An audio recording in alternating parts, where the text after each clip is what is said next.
YouTube. Just High Radical wanted to come on here and share something that I thought was kind of funny. We got this video put out by this ConnecticutAmeriborn. He has a video pleading to please stop Mitt Romney. And you can go ahead and find there. I'll link it to this video. But I get on there and I respond. And I point out that his comments are rather in the same vein as Celsus's.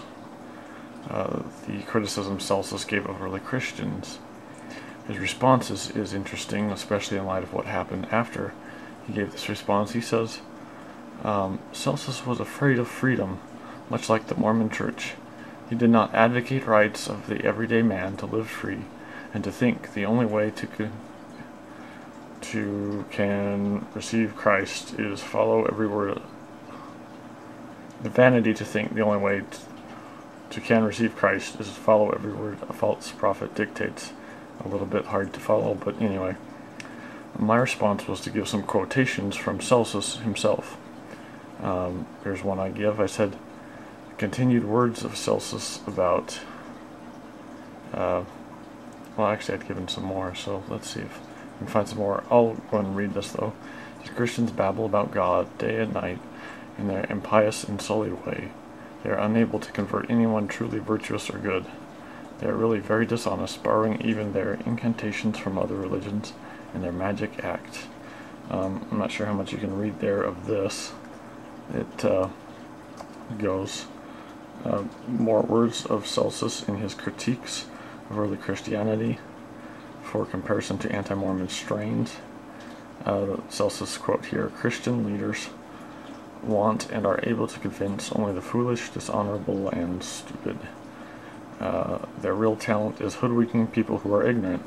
So I'm going through and trying to point out all of these instances in which Celsus's diatribes against early anti-Christians line up rather well with those of the anti-Mormon diatribes against Mormons.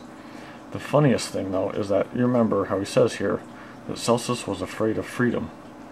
Now, guess what happens? I'm sure anybody that's been blocked from the site recognizes what that means. Post comment, white it out.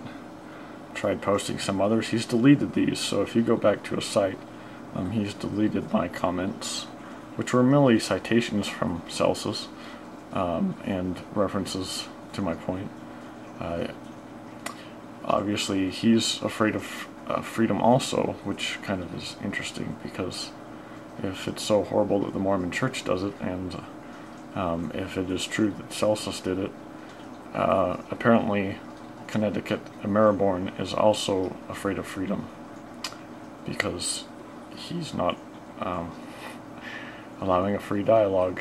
But anyway, I just thought this was humorous, especially in light of a few other people I've been blocked from. Galatian,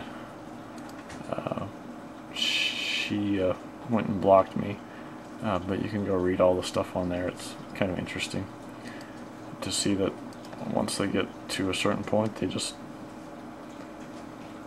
don't believe rationality is on their side or something and try to shut you up.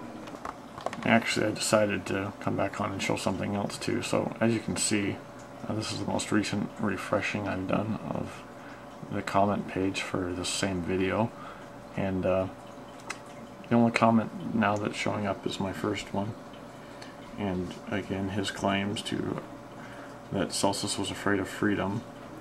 And then it's funny too, because we got this Dazel3071.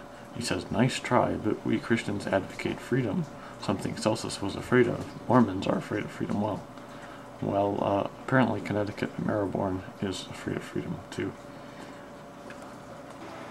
And as an aside, I would recommend a few things. The Fora TV, their article on Mormonism and the media. And also on Fora TV, I would recommend Mormonism and American Politics, Early Encounters. This is actually the first part to the symposium that was taking place at Princeton, New Jersey, Center for the Study of Religion. And just two really good pieces. They're kind of long. It's too